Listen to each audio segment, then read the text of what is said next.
नमस्कार दोस्तों, मैं अजय कुमार त्यागी एक बार फिर बात काम की में आपका स्वागत है। आज का जो विषय है वो थोड़ा सा इस तरह का है जो बहुत कुछ ह्यू एंड क्राई, बहुत कुछ शोरगुल होता रहता है प्रेस में कि जाति जाति धर्म धर्म खेल रहे हैं लोग।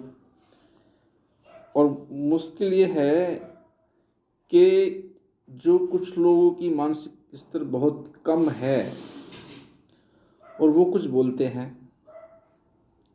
या फिर मानसिक स्तर कम नहीं है लेकिन उनका नैतिक स्तर शून्य है, वो अपनी जिम्मेदारी नहीं समझते, वो कुछ बोलते हैं तो पॉइंट ऑफ डिस्कशन, चर्चा का विषय बन जाता है पूरे देश में या पूरी मीडिया में, और बहुत गलत तरीके से वो प्रस्तुत किया जाता है।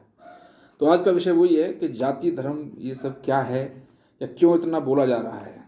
पहली बात तो मेरा सीधा मानना है, जो भी धर्म जाति के बारे में पॉलिटिकल प्लेटफॉर्म से कुछ बोलता है तो मेरे देशवासियों ये समझो, उसका मतलब तुम्हारी धर्म से इतनी घृणा या धर्म से इतना प्यार या आप लोगों की इतनी भलाई या देश की भलाई वो चाह रहा है, ऐसा मत सोचो। सिर्फ ये सोचो कि मीडिया का भी एक बहुत बड़ा नकारात्मक दृष्टिकोण है। ऐसे स्टेटमेंट्स को जो इस तरह के हैं, जो जनमानस को प्रभावित करते हैं, उनकी चर्चा रात दिन होगी। और डिबेट का मतलब होता है कुछ निकल के आए, लेकिन इन चर्चाओं से, डिबेट से कुछ निकल कर नहीं आता। और जो लोग समाज में एक साथ काम कर रहे हैं, जिनका रोज व्यवहार है, वो किसी कम्युनिटी के हो सकते हैं, किसी जाति के पाति के हो सकते हैं, कुछ भी हो सकता है, उनके साइक को, उनकी मानसिकता को भी प्रभावित करने का काम करते हैं। तो सबसे पहले तो मीडिया कंस्ट्रक्टिव डिबेट और या लिखने वाले या बोलने वाले अपना उत्तरदायित्व ठीक से नहीं निभा रहे हैं। ये कब तक जारी रहेगा? ये जब तक जारी रहेगा तब तक हम इसको समझेंगे नहीं। अगर लोग समझ गए, रिएक्शन देनी बंद हो गई, चिल्लाना बंद हो गया, ये सब बंद हो, तो ये लोग स्टेटमेंट देना ही बंद कर देंगे, कुछ नहीं होने वाला। बोलेंगे मैं सच्चा हिंदू हूँ, मैं सच्चा मुसलमान हूँ, मैं सच्चा ब्राह्मण हूँ, कोई सच्चा ये है, कोई सच्चा वो है, लेकिन सच कहने से सच नहीं होता। झूठा व्यक्ति भी हमेशा यही बोलता है कि मैं सच बोल रहा हूँ। तो इसका कारण क्या है? अब ये क्या क्या क्या क्या थमाते हैं लोगों के हाथों में? थमाते हैं सबको एक होना चाहिए, सब एक हैं कानून की नज़र में, सब एक हैं। एक होने से दुनिया चलती है, या ये प्रैक्टिकली मीन्स कार्य रूप में सब एक का एक जैसा होना कार्य रूप में ये संभावित है? संभव है? नहीं है। सब एक हैं, आदमी औरत तो अलग अलग हैं। किसने बनाया है? प्रकृति ने, क्योंकि विविधता की आवश्यकता है। पूरी जमीन दुनिया की भी अलग अलग है। किसने बनाई है? प्रकृति ने, खुदा ने, भगवान ने, ईश्वर ने, गॉड ने। क्यों बनाई है? आवश्यकता है विविधता की। पानी भी हर जगह एक सा नहीं है, जलवायु भी अलग अलग है। और तो और दुनिया में जो 7 अरब के लोग हैं या जो पैदा भी होने वाले हैं, वो भी हर मामले में 2-1 से आपको नहीं मिल सकते। क्यों? कुदरत को नहीं मालूम ये फॉर्मूला कि भाई बहुत सब एक हैं, सब एक से होनी चाहिए, सब समान है? मालूम है ना, तो वो क्यों कर रहे हैं ऐसा? सब समान, सब एक, ये वो सब कहने के लिए है ना, ये पॉसिबल है। अभी क्लासलेस सोसाइटी की बात की थी कम्युनिज्म में। चाइना में कोई क्लासलेस है या कोई है? नहीं। गवर्नमेंट भी क्लास बनाती है, ऑफिसर्स बनाती है, grade, B grade, C grade, नीचे के कार्यक्रम डी ग्रेड। घर में भी सबके रिश्ते अलग अलग हैं, कोई बाप है, चाचा है, कोई चाची है, कोई बच्चा है, कोई ताऊ है, रिश्ते भी अलग अलग हैं, फूफा है, मामा है, सब एक चीज। क्यों फिर एक ही बोलो ना, नहीं, वो क्या कंफ्यूज करते हैं लोगों को कि सब एक से नहीं है, हम एक करेंगे, सबको एक सा बनाएंगे, एक सा बनाएंगे। कभी नहीं होने वाला जो चीज़ इम्पॉसिबल है। अरे विविधता को ही आप पॉजिटिव लो, विविधता को नेगेटिव नहीं है। मेरा नाम अजय कुमार त्यागी है, तुम्हारा नाम सुरेश कुमार चौधरी है, उसका नाम मोहम्मद इकबाल है, किसी का नाम राम कुमार वाल्मीकि है, क्या गलत है? अदरवाइज पांचों के नाम एक करेंगे तो कैसे पता लगेगा कौन आदमी है? आइडेंटिफिकेशन, परिचय भी तो होना चाहिए। तो नाम अलग होना, सरनेम अलग होना, कोई कहता सरनेम मत लिखो, कोई कहता धर्म मत लिखो, ठीक नहीं लिखा तो क्या हो जाएगा? उसको ओबे अबे ओजी एजी बोलेगा क्या? क्यों नहीं होना चाहिए? नाम भी होना चाहिए, धर्म भी होना चाहिए, क्षेत्र भी होना चाहिए। यू आर इंडियन, पासपोर्ट लिखा रहता ना इंडियन, तो फिर क्यों नहीं लिखते? लिखो belong to world, belong to universe. Possible नहीं है। जो चीज़ संभव नहीं है, मेरे प्यारे देशवासियों समझ जाओ, जो चीज़ संभव नहीं है, आप सोच सकते हैं वो संभव नहीं है, तो वो स्टेटमेंट वो देते हैं और हम उनको एक्सेप्ट करते हैं। नहीं करना चाहिए। जिस दिन आप ये करना बंद कर देंगे उस दिन ये हो जाएगा। अच्छा, अब दूसरा, अब सवाल ये, विविधता को जी नहीं सकते क्या? सारी प्रकृति विविधता से भरी पड़ी है और सारी प्रकृति अपना कोई भी नियम तोड़े बिना नियमित रूप से चलती है। फूल है, बहुत अच्छा है, खुशबू देता है, अच्छा लगता है, साथ में कांटा है, क्या बुरा है? रक्षा करता है उससे उसकी। पहाड़ है, उसका अपने प्राइड है, अपना काम है, समतल भूमि है, कृषि होती है, अन्न देती है, लोगों को खाना पेट भरती है। पहाड़ पत्थर देता है, पहाड़ एक काम और करता है, पानी बरसता है, उसको नीचे भेजता है जहाँ कृषि में ज़रूरत है उसकी, और मिनरल्स देता है उसके अंदर। घर में क्या क्या खजाना भरा पड़ा है वो सब है। पूरा कंक्रीट जो बन रहा है पहाड़ पत्थरों से बना हुआ है, सीमेंट पत्थरों से बनता है। प्रकृति में इतनी विविधता, उसके बावजूद कोई नियम नहीं टूटता, पूरी प्रकृति बराबर चलती है। और हम लोग इतनी विविधता भी नहीं है। क्यों?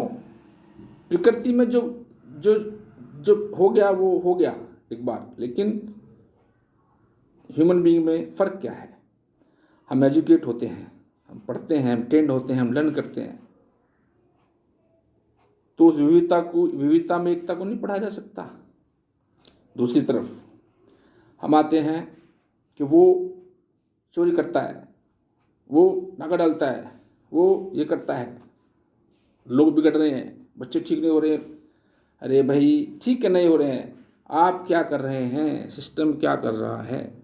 जब पूरे एजुकेशन सिस्टम में ऑनेस्टी, पैट्रोटिज्म, ईमानदारी या देशभक्ति या अस्तित्व का सम्मान करना, बड़ों का सम्मान करना कहीं कोर्स में ही नहीं है, तो फिर जिम्मेदार किसे ठहराएंगे? जिम्मेदार आने वाले बच्चे नहीं, जिम्मेदार आम नागरिक नहीं, जिम्मेदारी उनकी ज़्यादा बनती है जो बड़े पायदान पे हैं, चाहे समाज के स्तर पर, चाहे सरकारी स्तर पर, चाहे वो पॉलिटिकल स्तर पर, कोई भी स्तर हो सकता है। इतनी घटिया राजनीति इतने नीचे तक पहुंचा दी जाएगी, तो डेमोक्रेसी, आप कहते हैं कि डेमोक्रेसी एक हमारा पिलर है जीने के लिए, ये तुम्हारे विनाश का, हमारे सबके विनाश का कारण बनेगा। क्यों बनेगा? जब एमपी एमएलए के इलेक्शन होते थे, कभी पूरा गांव या मोहल्ला आदमी अलग अलग एमपी एमएलए के इलेक्शंस में वोट देता था, लेकिन उनके गांव के अंदर जो सोशल फैब्रिक था, जो सामाजिक ताना बाना था, वो डिस्टर्ब नहीं होता था। क्यों नहीं होता था? बड़े स्केल पे होता था election, man to man fight नहीं थी, समझदारी थी, जहाँ वोट दे दिया दे दिया। अभी हम सब शादी ब्याह में आना जाना, एक दूसरे खेतों में काम करना, राम नाम श्याम श्याम चालू थी, सलाम दुआ सलाम, सब कोई दिक्कत नहीं थी।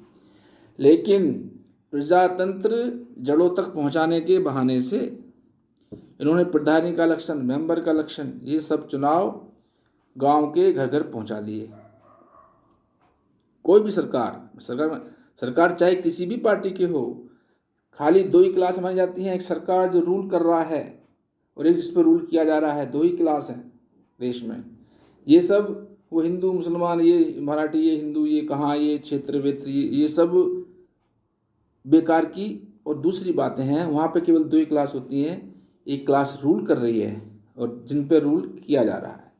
तो जो रूल कर रही है उसके दिमाग में क्या है, नीचे तक हर आदमी डिवाइड हो जाना चाहिए, उसके व्यूज भी। घर में अगर 4 आदमी हैं तो चारों के विचार एक से नहीं होने चाहिए, उनमें भी एक किसी को वोट दे, दो किसी को वोट देगा, 4 किसी को। क्योंकि उससे क्या है, राजतंत्र को फ़ायदा क्या होता है, फ़ायदा ये होता है कोई भी पॉलिसी होगी राजतंत्र की, बेकार हो असली हो कुछ हो, उसका विरोध नीचे आके एन ब्लॉक एक साथ नहीं हो सकता। कुछ गांव में कोई योजना आ रही है, गांव विरोध एक साथ नहीं कर सकता आज के दिन में। क्यों नहीं कर सकता? क्योंकि सभी पॉलिटिक्स से जोड़ दिए। घर में दो आदमी, बीजेपी का है, एक कांग्रेस का है, एक सपा का है, एक बसपा का है, एक तेलुगु देशम का है, एक उसका है। तो जिस गवर्नमेंट की पॉलिसी होगी उसको वो अंधाधुंध सपोर्ट करेगा। वो ये नहीं बोलेगा गाँव में ये सही है या गलत है। सही गलत को कहने वाले लोगों की संख्या जब कम होती चली जाएगी और लोग अपनी साइड को किसी लीडर या किसी पार्टी से अपने को उसमें डिजोल्व कर लेंगे, मीन्स अपना अस्तित्व खत्म कर देंगे, उस वक्त अच्छे बुरे की पहचान खत्म हो जाएगी और इस तरह के जो इशू आएंगे वो आएंगे। तो सब एक है, इसके इस पर्दे के पीछे सबको अलग किया जाएगा। सब एक है और सबको अलग कर दिया जाएगा। तो भाई सब एक कैसे हैं, जब 8 करोड़ लोगों की शक्लें अलग अलग हैं, उनकी अकलें अलग अलग हैं। हर गांव चले जाओ, आदमी को नेचर आदमी अलग अलग है, दो भाई भी एक सी नहीं है, बहन भी एक सी नहीं है, तो तुम कैसे एक कर दोगे? नहीं कर सकते। लेकिन आपको शीशा दिखाया जाता है कि सबको एक कर देंगे। तो ये मेरी मीडिया से स्पेशल अपील है और काम की बात यही है कि तुम तथ्यों पे आधारित, दूसरी बात, जिसने स्टेटमेंट गलत दिया है उसको तुम पूरे दिन दिखाते हो, 2 दिन 3 दिन दिखाते लगातार, उसको कोई जानता नहीं था, उसको पूरा देश जानता है। जो बात सही कह रहा है उसका रिकॉर्डिंग है नहीं, उसका फेस टीवी पे है ही नहीं, उसको कोई जानता भी नहीं, उसका विचार भी लुप्त होता जाएगा। ऐसा क्यों? प्राइवेटाइजेशन के नाम पे कि मीडिया फ्री है, मीडिया फ्री है तो उसमें इस तक कुछ अक्ल वाले लोग, कुछ थिंकिंग पर्सन जुड़ने चाहिए। और देश के लिए क्या, मैं तो कहता हूँ जैसे फिल्म के लिए स्क्रीनिंग बोर्ड है तो मीडिया के लिए भी कुछ होना चाहिए ना। पैट्रोटिज्म के लिए क्या क्या दिखा रहे, क्या नहीं दिखा रहे, कुछ नहीं है। मैं तो ये कहता हूँ भाई, आप इतने बड़े देश को न्यूज़ प्रदान कर रहे हैं तो विश्लेषण अच्छा तरह से कर दो ना, जानकारी से। उन लोगों को लेके आते हैं जो रोड के, मस्जिदों के, किसी मठ के, किसी उसके, उन्हें दुनिया का पता नहीं, उनको उठा के लाएंगे, उनसे स्टेटमेंट दिलवाएंगे, उस टॉपिक से पूछेंगे, ऐसी बड़ी चीज़ पूछेंगे, उन्होंने पढ़ी भी नहीं है, वो सुन के वो कुछ बोलते हैं, बोल के लोग सुन लेते हैं उनकी, फिर वो स्टेटमेंट। अरे जिसने रिसर्च की हो, सोचा हो, देश से जिसको प्यार है, जिसको देश से लगाव है, उन लोगों की कमी नहीं है। हर धर्म में, हर क्षेत्र में लोग देश के लिए रात दिन एक करके और देश के भले के लिए सोचते हैं, बहुत हर कम्युनिटी में हैं। लेकिन आप उनको लेकर नहीं आओगे, आप लेके आओगे जो जहर उगला है, उसको आप पूरे दिन 2 दिन टीवी बैठाएंगे। इसको ख़त्म करो। ये बात बहुत काम की है, ज़रूरी भी है। अच्छे लोगों को लेके आओ पैनल में, जो दूसरे की खराब बात भी होगी तो उसको भी अच्छी तरह से समझाएगा उसको। और जिसको लेके आ रहे हो दूसरे को, पार्टी को, 2 पार्टी लेके डिस्कशन के, 2 पार्टी चाहिए ना, एक पक्ष की चाहिए, दूसरे पक्ष की, तो दोनों पक्षों के विद्वान अच्छे लोग लेके आओ, वो उत्तरदायित्व से बोलेंगे। हिंदू सपोज लेके आ रहे हो तो लेके आओ, बहुत अच्छे लोग हैं, विचार उनके बहुत अच्छे हैं, वो डिफरेंट रहेंगे मुस्लिम से, लेकिन वो बहुत अच्छी तरह प्रस्तुत करेंगे। ऐसे मुस्लिम्स में भी बहुत लोग, विद्वान लोग हैं, उनको लेके आओ। वो पॉइंट आउट भी करेंगे तो उनका तरीका दूसरा होगा। लेकिन आप गली की बहस के हिसाब से वहाँ पे लेके आते हैं और बोलते हैं आप बहुत कंस्ट्रक्टिव रोल निभा रहे हैं, सकारात्मक रोल निभा रहे हैं। अगर आप आने वाली भावी पीढ़ी की मानसिकता को जहर में भर देंगे तो ये फिर इसका इलाज होना बहुत मुश्किल होगा। और देश बड़ा है, देश बड़ा कहने से देश बड़ा नहीं रहेगा। देश को बड़े होने का उत्तरदायित्व निभाना पड़ेगा, हर नागरिक, छोटे से लेकर बड़े तक। पहले ऑन करो, मैं कहता हूँ, मैं अजय कुमार त्यागी, भारत का देश का नागरिक, भारत की धरती पर जो पौधा, जानवर, आदमी किसी धर्म जाति वाति का है, पहले ऑन करो कि ये हमारा है, ये भारतीय है, ये हमारा है। पहले हम इस जिम्मेदारी को निभाएंगे बड़प्पन की, उसके बाद उसको समझाएंगे कि ये देश, ये सब कुछ तुम्हारा है, तुम्हारी भी जिम्मेदारी होती है। जब कोई चीज़ अपनी मानी जाती है उसकी जिम्मेदारियाँ बढ़ जाती हैं। ये मानसिकता बचपन से स्कूलों में, कॉलेजों में होनी चाहिए। और शिक्षा में कभी मैं बनाऊंगा इसके ऊपर काम की मैं, शिक्षा कैसे एक बहुत बड़ा अपना रोल प्ले कर सकती है, बहुत बड़ी भूमिका निभा सकती है। देश के बच्चों को, नागरिकों को एक सुशिक्षित, एक देशभक्त और एक राष्ट्रभक्त बनाने में बहुत बड़ा योगदान शिक्षा कर सकती है। आज के समय में मुझे लगता है आज इतना ही काफ़ी है। मैं बात काम की से विदा लेता हूँ। नमस्कार, जल्दी फिर मिलूँगा। धन्यवाद। जय भारत।